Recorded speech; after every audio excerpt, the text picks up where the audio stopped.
Body ലാംഗ്വേജിലൂടെയും അല്ലെങ്കിൽ ശരീരത്തിൽ ഉണ്ടാകുന്ന ഫിസിയോളജിക്കൽ മാറ്റങ്ങൾ അനലൈസ് ചെയ്ത് കഴിഞ്ഞ് കഴിഞ്ഞാൽ നമുക്ക് ഡൈവോഴ്സ് പ്രഡിക്റ്റ് ചെയ്യാൻ സാധിക്കും. അതെ, ഒരു കപ്പിൾസ് രണ്ടുപേരും ഫൈറ്റ് ചെയ്തുകൊണ്ടിരിക്കുക, വളരെയധികം ഉയർന്ന തരത്തിൽ ശബ്ദിച്ചുകൊണ്ട് സംസാരിച്ചുകൊണ്ട് അവർ ഫൈറ്റ് ചെയ്തുകൊണ്ടിരിക്കുക.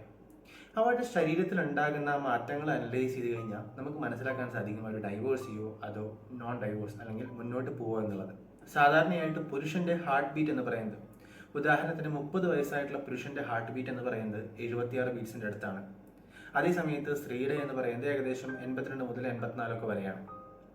ഇനി ഈ ഇമോഷണലി ഭയങ്കര ബുദ്ധിമുട്ടുണ്ടാവുന്ന സമയത്ത് അല്ലെങ്കിൽ ഒരു വഴക്കുണ്ടാവുന്ന സമയത്ത് ഒരാൾക്ക് ഫ്ലഡിങ് എന്ന് പറയുന്ന ഒരു അവസ്ഥ അനുഭവപ്പെടുകയാണ്. അതായത് കുറേയധികം നെഗറ്റീവ് ഇമോഷൻസ് അല്ലെങ്കിൽ അവരെ കുറിച്ച് കുറ്റം പറയുക, ക്രിട്ടിസൈസ് ചെയ്യുക, കംപ്ലയിൻ ചെയ്യുന്നൊക്കെ സമയത്ത് ഒരാൾക്ക് വളരെയധികം നെഗറ്റീവ് ഇമോഷൻസ് ഫീൽ ചെയ്യും. അപ്പോൾ അവരുടെ ഹാർട്ട് ബീറ്റും ശരീരത്തിലെ മറ്റ് ഗ്രന്ഥികളുടെയൊക്കെ പ്രവർത്തനം കൂടുമ്പോൾ അവരുടെ ഹാർട്ട് ബീറ്റ് പലപ്പോഴും 100, ഇനി ചിലപ്പോൾ 160 അടുത്തൊക്കെ എത്തുന്ന ഒരു അവസ്ഥയുണ്ടായിരിക്കും.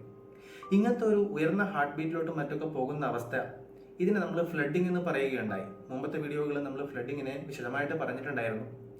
സോ ഇത്തരത്തിലുള്ള സിറ്റുവേഷനിലോട്ട് പോകുമ്പോൾ നോർമലി നിങ്ങൾ മനസ്സിലാക്കേണ്ടതുണ്ട്, നമ്മളൊരു അപകടത്തെ ഫേസ് ചെയ്യുന്ന തരത്തിലാണ് നമ്മളുടെ ബ്രെയിൻ അതിനെ എടുക്കുക. അതിനനുസരിച്ചാണ് നമ്മളുടെ ശരീരം പെരുമാറി തുടങ്ങുകയും ചെയ്യുന്നത്.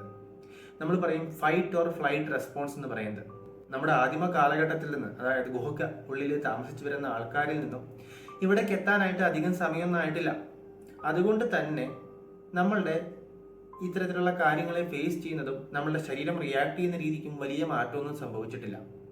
സോ ഇത്തരത്തിൽ ഫ്ലഡിങ് ഉണ്ടാവുന്ന സമയത്ത് നമ്മളെ പണ്ട് ഒരു ഗുഹയിൽ കാട്ടിലൊക്കെ താമസിച്ചിരുന്ന സമയത്ത് ഒരു പുലി പിടിക്കാൻ വരുന്ന തരത്തിൽ നമ്മൾ പേടിക്കുന്ന പോലെ തന്നെയാണ് നമ്മൾ ഈ ഫ്ലഡിങ് ഒരു റിലേഷൻഷിപ്പിൽ നമ്മുടെ പാർട്ട്ണർ നമ്മൾ കുറെ കുറ്റം പറയുന്ന സമയത്തും നമുക്ക് അനുഭവപ്പെടാം.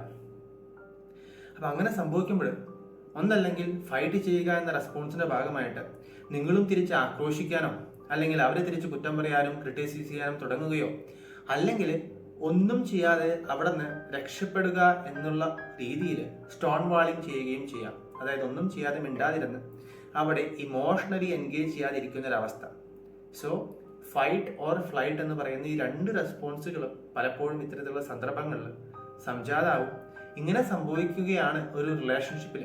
പലപ്പോഴും ഇത്തരത്തിൽ ഒരു ഫിസിക്കൽ അറൗസൽ വളരെയധികം കൂട്ടിയിട്ട് ബുദ്ധിമുട്ടിലുണ്ടാക്കുന്ന ഒരു അവസ്ഥയാണെങ്കിൽ ആ റിലേഷൻഷിപ്പ് ഡൈവോഴ്സ് ആയി പോകാനായിട്ടുള്ള സാധ്യത വളരെ ഏറെയാണ്. ഇത് മനസ്സിലാക്കുക. നിങ്ങളുടെ ബോഡി ലാംഗ്വേജിൽ ഇത്തരത്തിലുള്ള ഒരു ഫ്ലഡിങ്, വളരെ ഇമോഷണൽ അപ്രൈസ്, ഹാർട്ട് ബീറ്റും മറ്റുമൊക്കെ വഴക്കുണ്ടാകുമ്പോൾ വളരെയധികം കൂടിപ്പോകുന്ന ഒരവസ്ഥയാണെങ്കിൽ ആ റിലേഷൻഷിപ്പ് ഡൈവോഴ്സിലേക്കുള്ള സാധ്യത വളരെ കൂടുതലാണ്.